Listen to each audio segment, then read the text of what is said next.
Welcome back to Beer with Nat. On every episode, I share a beer and a chat with people who do what they love for a living. They work in the beer industry. Today's guest is Miranda Hudson, co-founder of Duration Brewing.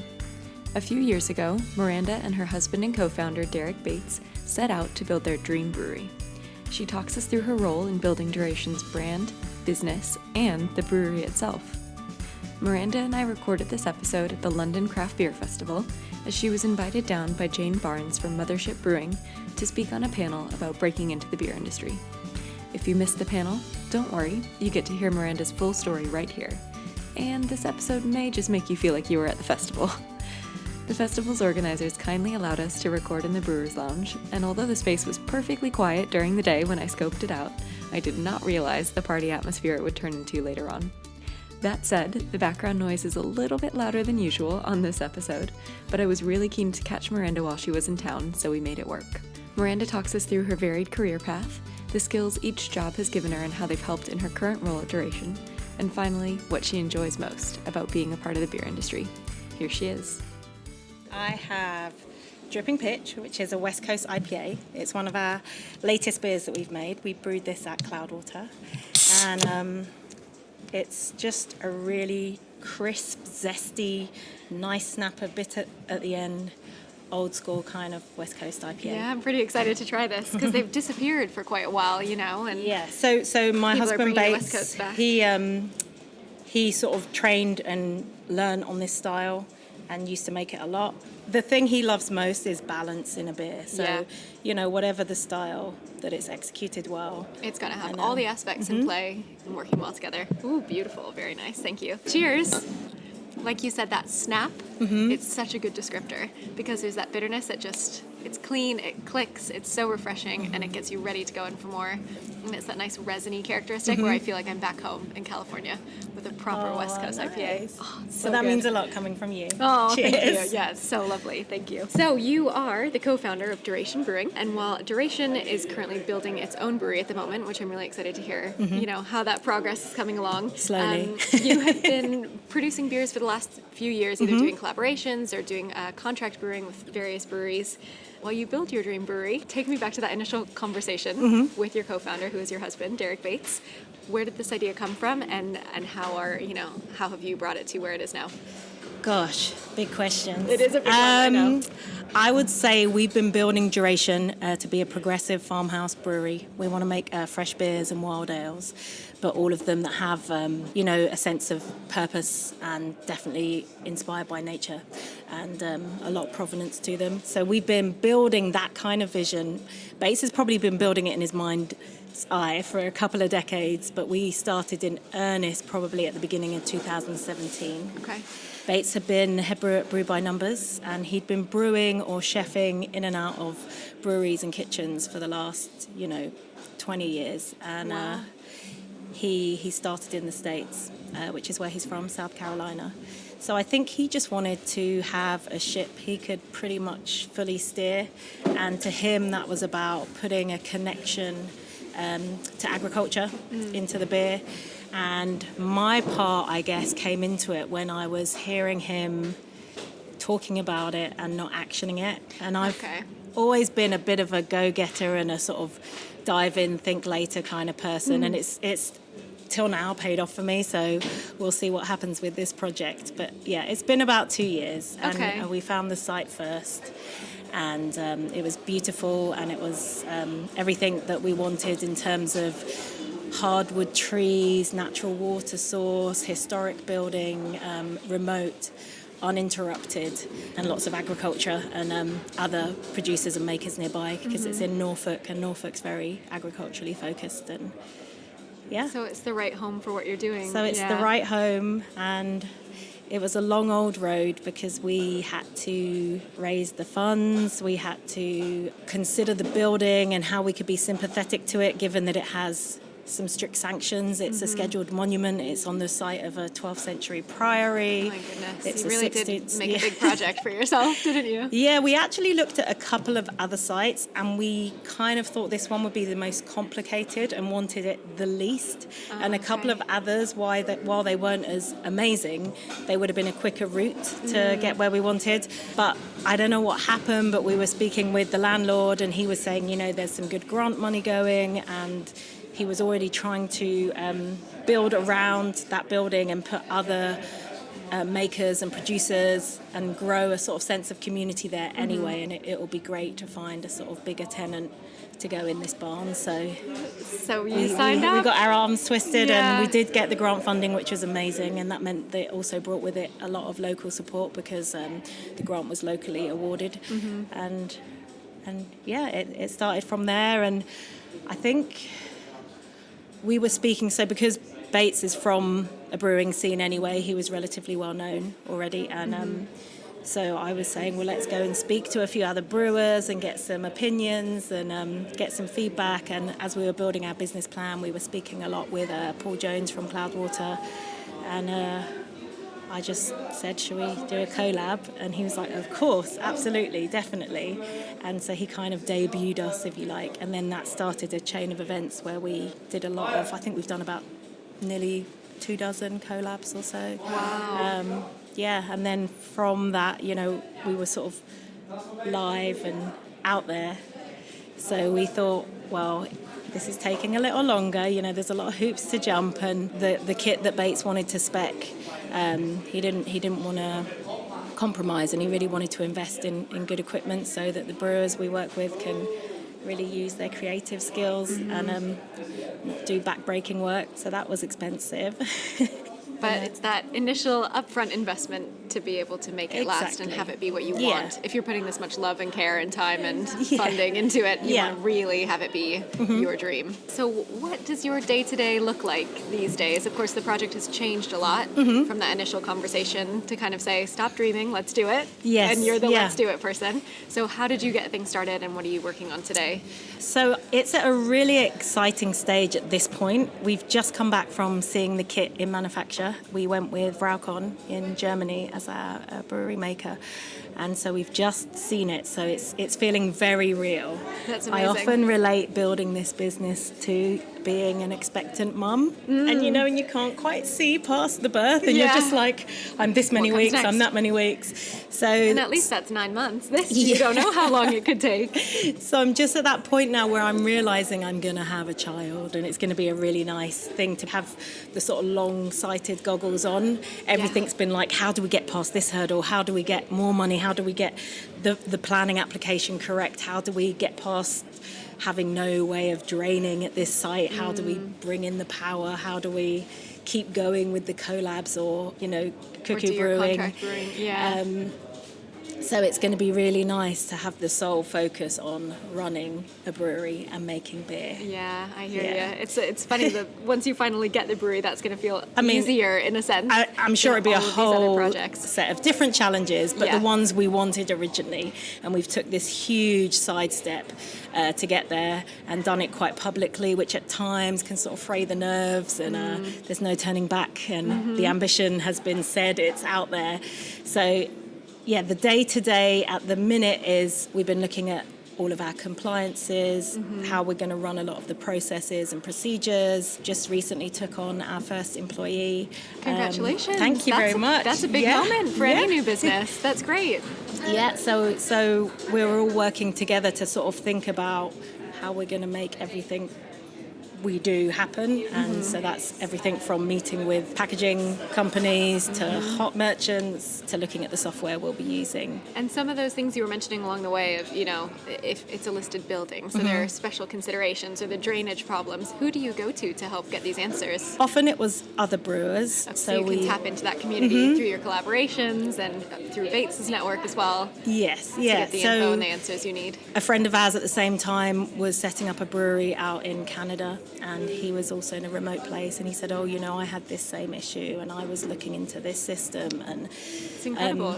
We've met some great people offering some really good sort of technology and innovative pioneering kind of things to put in to help us with those challenges. Yeah. Sounds like you do an awful lot for the business, and I'm going to try and dig as best I can into the many different skills that you bring to the table. But one that you were recently highlighted for in Ferment Magazine is your incredible ability on social media to give so much presence and voice to a brand for a brewery that doesn't yet exist, that's still being built.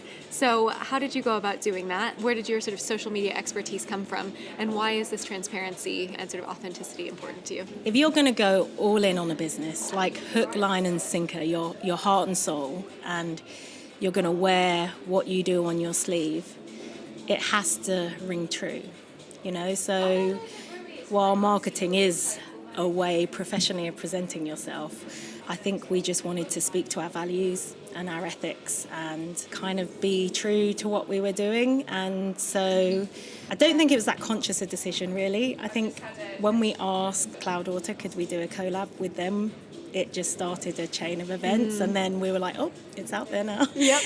We'll just keep rolling with it. Yeah. And actually at the beginning I was thinking, Bates is the brewer, he's the talent, this is his vision. And I found it quite hard to find my place in it. I wanted to remain, I'm very loud and confident and larger than life in my life, but as Duration, I was kind of like trying to eke out of him what he wanted. And so in those early days I was thinking, I need to speak with a South Carolinian accent on social media. Yeah. And, thinking about that voice you're trying to convey. Yeah, and then the tone of voice just came through being both of us, really. And social media is very sort of responsive and integratory. So yeah, we found our way that way. I probably feel I had some skill sets already in marketing through working for a charity. So I helped to found Snahalia UK, which is the UK arm of an international women's charity that supports women that have been survivors of gender-based violence, that possibly have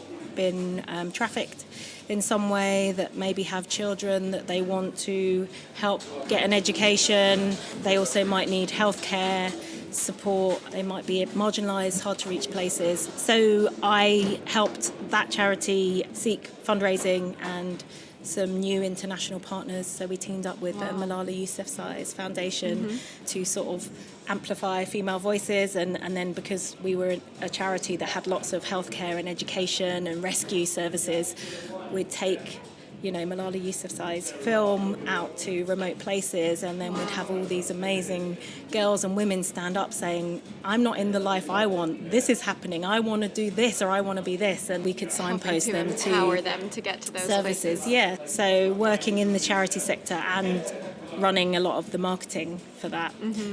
Often it was fundraising based.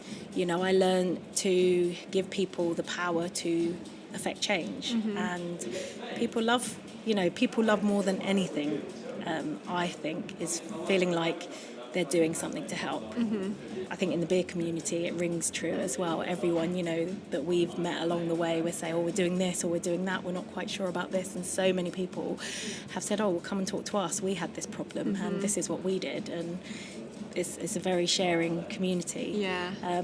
But yeah, my work in the charity sector was about enabling people to feel like they were contributing to being part of a solution and helping a situation, even if it's just monetarily. It seems like you're telling a similar story for Duration as well, than essentially bringing people along on this journey with you, and not necessarily, empowering people to perhaps rethink their life, but watching you along as you guys rethink your life and bring your family along for this whole new adventure. Yeah. I absolutely love your Twitter bio. Preparing to chat with you today, I was like, oh my goodness, this is, I can't wait to talk to this woman and get her story. So your Twitter bio says, quote, South Londoner moving to Norfolk to build Duration beer with Bates Brewing, trustee at Snahalia UK, campaigning for #her voice, was an Airbnb superhost, all change, end quote. So you have had quite the career before coming to beer. You've talked a little bit about your charity work, which I'd love to hear more about that. But even before then, you were managing a photography studio, you were an interior designer for many years, Airbnb superhost, I want to hear all about this. And then, of course, your charity work, and now building the brewery. Yes. So can you talk me through your career and how we got to where we are? Wow. Okay, so the Airbnb was probably the most recent, along with the charity work, and that was actually a real enabler to allow Bates to step away from being at Brew by Numbers, and it enabled us to go full-time into Duration, which, you know, a lot of people who set up breweries are often coming to it sideways and trying to work a second job at the same time. And Getting that side hustle, figuring out how you can make it full time. Yeah, so I was fortunate enough that in the early 2000s, people gave away mortgages on a whim, and I had a friend who was doing up houses, and I had a neighbour who was selling his house, and it was a real fixer-upper. And I said to my friend, how about you help out? We go into partnership. You've done property management before. You help stump up the deposit, and I'll do all the work to get it ready. So we bought this, you know, London terrace, and we split it into two, and the idea was we were going to sell it and we were going to make loads of money, and I got really invested in it, and I really enjoyed making the plans. And so I said, how about we remortgage now we've done it, and I would then have enough to buy you out, and then you can walk away and carry on flipping your houses. But this house happened to be right next to, is on the same street I grew up on. And I knew everyone nearby. How lovely. So I ended up moving in and renting out a few rooms, and then subletting the downstairs flat. Q 2010, I go on a world trip. I meet the love of my life. He comes back over. A year later, we find ourselves with child, and I think, oh, maybe we should move into the smaller flat downstairs, and then just start doing this Airbnb thing that's doing quite well. And that was, you know, well, when it first came in, I remember meeting the founders, and they were doing their sort of PR tour around the UK. Early. Yeah, I remember meeting him, and I was like 5 months pregnant, and I was like, I just want to shake your hand because one day you might be like another Mark Zuckerberg. Look at you. You could tell. You knew something good was happening there. But it was a great ride, and we ended up doing probably 40 or so wedding bridal showers and hen do's a year. It's so nice to be part of other people's lives in those important moments too. And I really enjoy being hospitable, and I like, you know, giving a nice experience to people. So it was fun, and it saw us through. But career-wise, where did it all start? I guess I did a theatre studies degree. You and Amber. So I just spoke with Amber, and she was theatre as well. Oh, how funny. Yeah. I didn't realize that. And I really drew. So I love the idea of a creative process and a performance and an end product. But it's quite a quick turnaround, which also appeals to me. And so I really enjoyed the set design aspect of it, the costume design, the lighting, all of the production in bringing something together. And so after I finished that course, I took a job with a friend of mine who was managing a ballet company in Denmark. Oh, wow.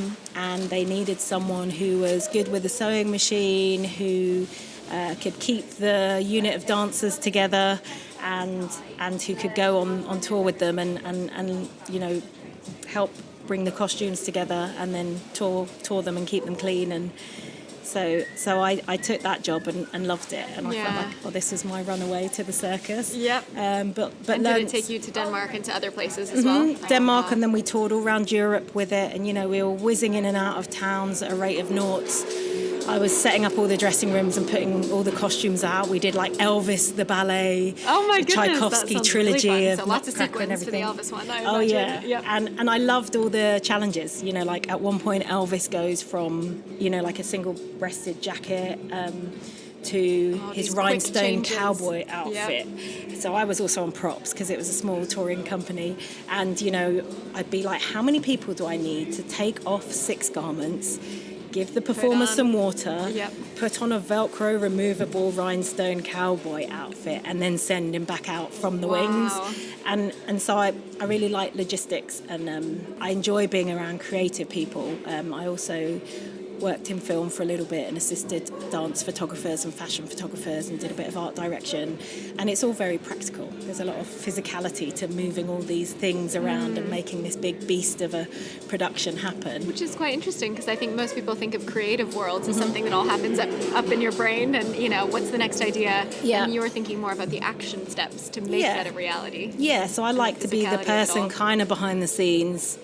You know, there is a certain control to it. You might not be the overall autonomous kind of voice, but you were definitely a puppeteer, and you're making beautiful things happen. And so then from there, you went into interior design? Yes, so after I did this house project, my boyfriend at the time was a landscape gardener, so he taught me some of the drawing, and we put the planning application in together. And I remember just thinking of spatial layouts and how to maximise, if you're turning I think it was a 4-bedroom house, to end up with 5 bedrooms, 4 bathrooms, 2 kitchens, because you're splitting it. How do you maximise the space? And I liked all the challenges of trying to be sympathetic to the history of the building while shoehorning in everything to sort of get the right square footage. As well. Yeah. And then I also really enjoyed the process of while it was being built. So I did a lot of the strip out myself, because that's about where my skill set was at. I could just get a crowbar and hack at stuff. But then I also, working with the building team, and we had an architect on the job to think of all the finishes and how the process ran, and to make sure everything stayed on target. I really enjoyed all of that. So I actually went back to LCC and studied interior design. Oh, wow. So you did the house first. So it wasn't that you had your interior design knowledge to do the house. No, I got it on the job and then said, let me find out more. Yes, amazing. and then I asked for an apprenticeship in Brixton. There's a pub, I think it's now Oaxaca's, but it used to be called Brady's, and it was a very popular music pub. I think Jimi Hendrix and Sex Pistols played there in their time. Cool. And it fell into dilapidation and got forcibly taken back by the Lambeth Council. It was a squat for a while. And as part of my project for my postgrad in interior design, I visualised it as a community hub and how it could be workspace and maybe a library and a cafe. And at one of these, the people that were trying to revive this pub at the time, sadly they didn't, and it went to a commercial venture, but they were doing an expo about it and trying to raise funds and all of that. So I'd gone along, and there were some architects also offering some pro bono work on it. And I said, I'm doing a university course, and I've actually done a sort of feasibility study, if you like, on it. And so you got involved with them. Yeah, the people who were trying to get the project off the ground said, well, why don't you team up with these architects and do a little apprenticeship? So we did progress that project idea a bit further, and I got a job off the back of that. Wow. So then I started working at the architectural practice, okay. and helping them with Gantt charts to sort of manage their projects on site, and working with their clients to sort of help them pick all the FF&E, so the fixtures, finishes and electricals, and so I was kind of account managing with architects and and then using your new knowledge of interior design as well. Wow. Yeah. And then that sort of progressed into setting up my own small company where I deliver projects for mostly landlords, so mostly residential, and a lot of people who had a couple of properties in London and then they moved away for work or whatever, and so they wanted someone that could look after them but also renovate them and revamp them. And wow. Yeah. Do you still have time to do any of that now, or it's all, brewery all the time now? I don't, and I had, just a handful of really lovely clients. Every time they got a property, they'd ask me to help. To come in and get involved, and yeah. I've had to say no to 2 of them this year, and they were really juicy projects as well. So they showed me the brochure of the property they were thinking of getting and saying, would it work? Could you come back? And I had to say no. Yeah, but that just shows your commitment and the excitement about what's coming next. Yes. And we talked a bit earlier, you mentioned your charity work really helping with the marketing that you're doing now. I can imagine there's got to be some tie-ins with the build that you're doing now and having the knowledge and the language, at least, from your time at an architecture practice. What other skills or experiences from your career have been really helpful in what you're doing now? I mean, project management, I guess, is something I've always dabbled in, whatever industry I've been in. So I think just having awareness of a project, its length, its budget, and what needs to be delivered in a sort of prioritised order is how I disseminate and put back together things. Yeah. So right, because with lots to do, sometimes people find they don't know which way to run. So you're able to make that. And I've definitely had those moments. Chasing your tail a bit. Yeah, and this was bigger than anything I'd ever done, even for the architects, I think, because of the complexities of the site. So we're near area of special scientific interest in the river, and there's a lot of protected land nearby. So just figuring out how, as a brewery that produces a lot of wastewater, how that goes back into an area that's very protected, working with the Environment Agency. You know, we had to come in with a specialist and we put in a membrane bioreactor to clean our water. Wow, so we've my goodness. inadvertently become a very sustainable business, which is great, but wasn't something we'd foreseen Initially at the beginning. planned to do, yeah. Yeah. We ended up having some historic architect involved, and then we had mechanical engineers involved. Because the whole building is Grade 2 star listed, which means we basically can't touch it.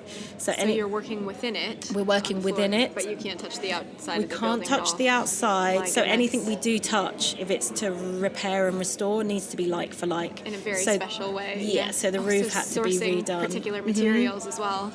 Yeah, and I think goodness. we had to get planning permission. We had 7 different bodies, from the Georgian Society to highways to, you know, all different people giving certain conditions of what could be done. Yeah. And we had to be very sympathetic to the site, both for bats, for owls, for archaeological reasons, because the area itself is a scheduled monument. So there's about, I think, 200 or so sites across the UK that you have to appeal to all these different bodies in order to be able to do anything there. So Historic England got involved, and English Heritage, and so I think that Learning to work with all of those stakeholders as well, which I'm Yes. sure in your charity work you Yeah. probably touched on that well, too. yeah, so sponsors translate in our situation to shareholders, and I think from the charity I took a lot of governance skills, so I had to chair a lot of meetings and make sure that while we were working with our beneficiaries, we weren't ever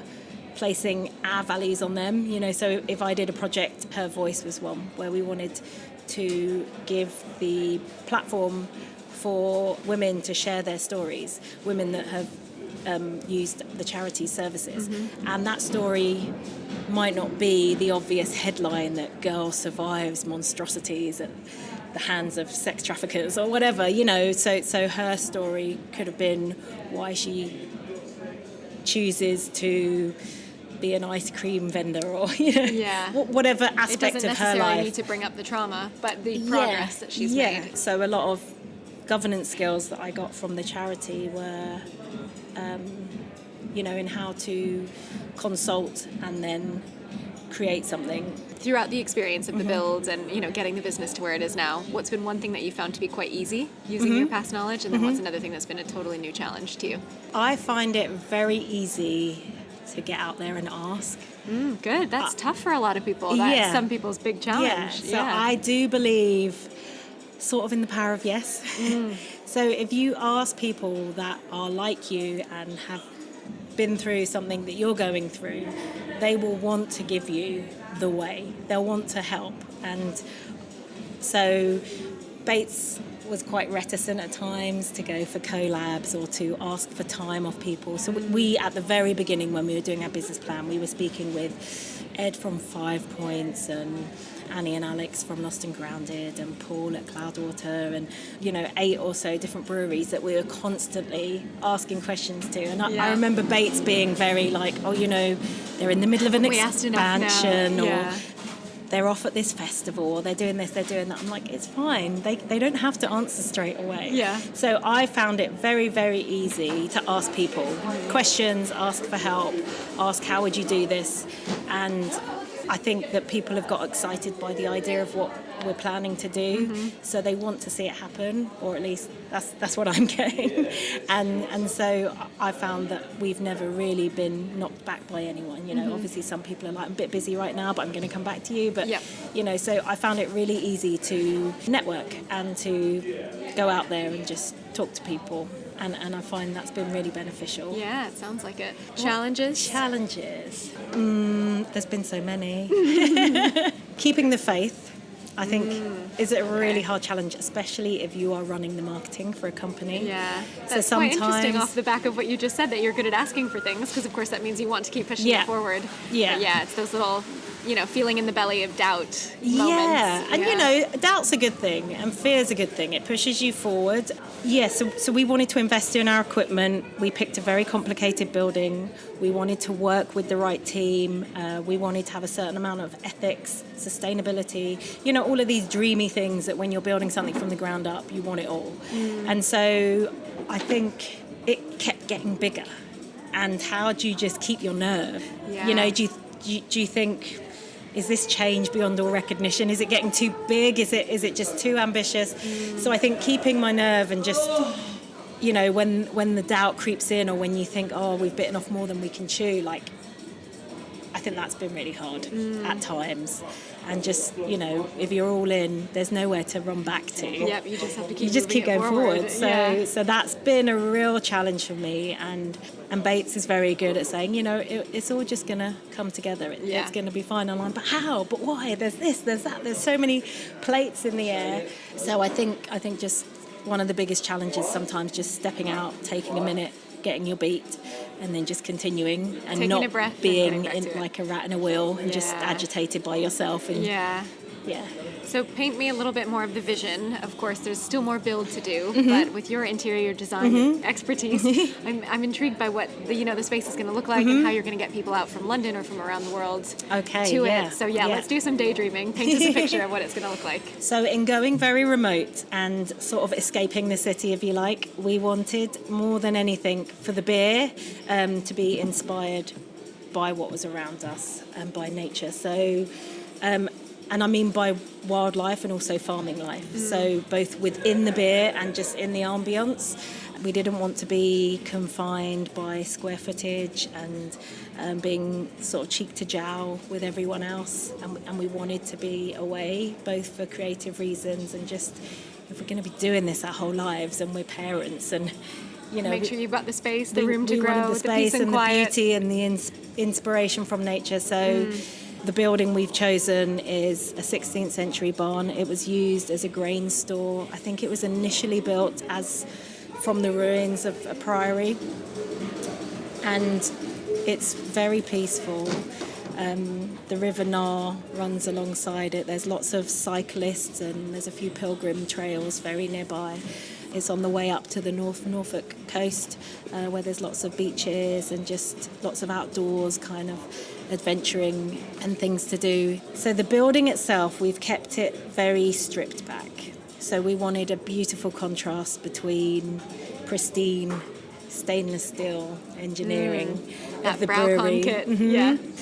Alongside, just really, really grand king trusses. It's sort of 8 meters high walls, and I think it's about 40 meters long. So it's just this big, vast sort of cavern of a room. It's all napped flint and repurposed stone. We've done a lime whitewash inside. Just a very simple chem tile floor, some elegant drains. We've tried to just keep it very, very simple and just let nature and all around do the talking. I like the sense that there's decaying ruins, but there's a fresh, bubbling brook nearby, and there's all these veteran oak trees and nature playing out on all these different times. And we like the idea of time happening at different tempos, which is partly why we called it Duration, and partly because beer can be fast or slow. And how did you get into beer in the first place? I'd always enjoyed beer at university, but more in a volume capacity than anything else. And I think I got into beer through Bates. I actually got into food first through him, and I don't think he even told me he brewed, so I think I'd been dating him and he'd moved over and done this big romantic gesture to come join me. And then we were walking past Brixton Brewery, and he was like, yeah, I'd quite like to get back into brewing. And I was like, sorry, excuse me? Back into? Yeah. And he's very enigmatic. He doesn't talk very much anyway, so there's a lot you can learn from him. When he does speak, something. yeah. Yep, exactly. But it doesn't naturally fall out. But yeah, so he was, just peering into Brixton Brewery that at the time was on Station Road. They hadn't had their big expansion. And suddenly this whole sort of other avenue world to him opened up. And so on a trip back to the States, I said, well, if this is what you were doing over here, take me around. So he took me on a tour, and we actually did a little bit of the Bourbon Trail as well. Oh, that sounds fun. And then went all up the East Coast and ended up in Vermont. And, he just took me all around and was like, try this, try that. And I was like, I never really realised beer could be so nuanced, so multifaceted. And because he is into food as well, it was always, try this with this, and thinking about the flavors and how they work well together. Yeah. So I'm really excited now that he's going to get to, mess about with recipes again and start putting what he wants to put forward. So, And I know you've spent a good bit of time in the States through him and his family. What are some of the lessons you've brought back from what you've picked up over there? How are the industries different, or is there any inspiration from there that you've brought back here? I think, not that you can ever generalize a whole nation, but I find Americans are very can-do compared. Like, there's an English reserve that kind of like, we couldn't possibly, or there's this way that it should happen. Yeah. Or, we're a little bit timid, and I really kind of like the approach that, well, what's stopping us? Why shouldn't we? Let's go make it happen. Yeah. So I love the sort of dynamic nature of a lot of the breweries over there. And just the ability to own something, so say Jester King off onto Flora to go with Belgio-American kind of inspired things and just be like, well, they did it this way and we want to do it, but we want to do it this Our way. Yeah. And it sort of reinvents things, and I think beer should be a journey. It's never static, is it? And you're with it for the duration. There we go. And everything creative should strive to reinvent itself and keep moving and never stand still. So I think that in America, I sense that, and I feel that people are like, well, the distro system's entirely different, so let's go towards tap rooms and let's get the control that way. Find a way to make it work. Yeah. So I think I've taken that, and on the hospitality side, I think just taking it seriously, just seeing things as a profession and seeing things to be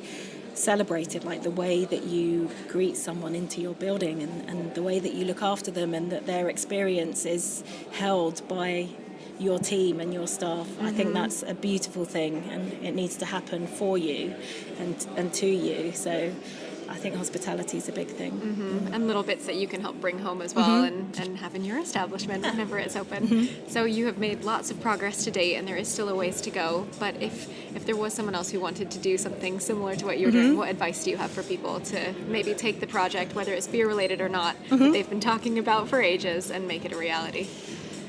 I think you could always be terrified by going out there and doing something, but I'd be more mortified by the regret of not doing something. So I think start where you are, use what you have, do what you can, and if that means talking to people, finding out what will work, what won't work, thinking about something, rethinking it, writing it down, even just saying it out loud to someone you trust.